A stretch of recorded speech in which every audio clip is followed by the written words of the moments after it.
ومعنا أبو عبد الله من سوريا. تفضل أبا عبد الله.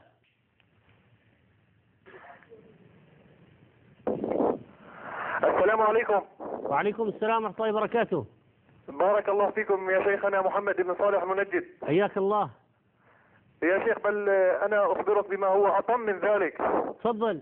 الآن يا شيخ كتب الشيخ ابن باز رحمه الله وكتب الشيخ ابن عثيمين ممنوعة. أيوة والله يا شيخنا قدنا حرقنا أكثر الكتب التي موجودة في بيتنا. نعم. خفنا أن نفتن في ديننا من أجل هذه الكتب. نعم. لقد حرقناها والله يا شيخ.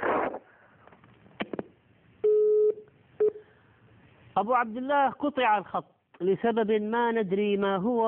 قطع الخط، لكن المأساة والمعاناة والله نكبر. أنا أكبر هذا الرجل. لم يحدثنا عن معاناته في طعامه وشرابه، لم يحدثنا عن المعاناة في المازوت والديزل والوقود، لم يحدثنا عن المعاناة في الجراح والعلاج والأمراض، لم يحدثنا عن المعاناة في القصر، لم يحدثنا عن المعاناة في المجاعات. لكن يقول ابتلاؤنا أننا اضطررنا أن نحرق الكتب، كتب المنهج الصحيح، الكتب على منهج السلف، كتب العلماء الأجلاء التي هي زادنا. يقول أحرقناها لأنهم إذا عثروا عليها معنا فستكون الطامة.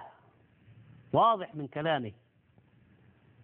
فعندهم الآن أن خسارة الكتب هذه، خسارة العلم النافع، خسارة ما يستعينون به على فهم دين الله، خسارة غذاء الروح أعظم من خسارة غذاء البدن. إي والله، الذي يفهم معنى العلم والحاجة للعلم، الحاجة للفقه، الحاجة لزاد المعاد،